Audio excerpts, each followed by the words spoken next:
There are two kinds of fear. The first can keep you alive and is necessary. It is the fear of something immediately dangerous, something that can and will potentially take your life. That fear is useful and can prevent us from doing something stupid for the sake of our ego or someone else's. The other kind of fear will not keep you alive, but will kill your spirit and motivation to take a risk in finding your path. It is the psychological fear of failure, fear of judgment, fear of your imagined or real limitations, fear of sacrificing for the future. That fear is useless and will prevent you from moving forward, taking action, facing your dragon, and slaying the demons that haunt your mind. If you take people, and I've told you this, and you expose them voluntarily to things that they are avoiding and are afraid of, if you can teach people to stand up in the face of the things they're afraid of, they get stronger. Most of us live perpetually in the second kind of fear, and it is the first and primary obstacle in the way of living your dreams and building the life that you want.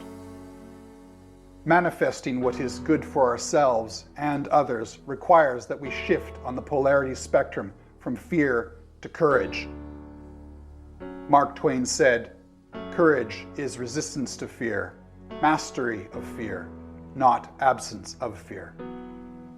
What is more vital to our well-being than to provide security for ourselves and our families? If it is the psychological fear that is preventing us from doing so, then the only antidote is to face it, accept that it's there, and have the courage to do what you must anyway. The more we face our fears, the braver we become, and the wiser we grow, because we learn our fear's anatomy. We know its flavor, we know its whispers, we know its lies. Churchill said, "Fear is a reaction, courage is a decision." And so if your life isn't everything it could be, you could ask yourself, well, what would happen if you just stopped wasting the opportunities that are in front of you? The first step on our journey to finding our true purpose and meaning is facing our fears straight on and not pretending that they are more than mental obstacles on our quest for individual freedom. While we might not have control of the entire circumstances of the world around us at large, we can take control of our inner selves by squarely facing and conquering our fears. Observing the fear within objectively without succumbing to it, allowing it to paralyze our spirit. The courage within is no less potent than fear, but requires practice to make it our habit. In the words of St. Thomas, "If you bring forth what is within you, what you bring forth will save you. If you do not bring forth what is within you, what you do not bring forth will destroy you."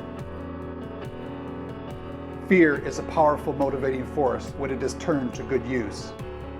Fearing what your life will be like if you do not take action is far more terrible than the fear of stumbling, failing, or doing nothing. Learn to judge your fear accurately. Mike Tyson was once asked what he felt before a fight, and his honest answer was, fear. We can accept that fear is within us, call it what it is, and move forward anyway. If you're going to be a plumber, man, be a good plumber.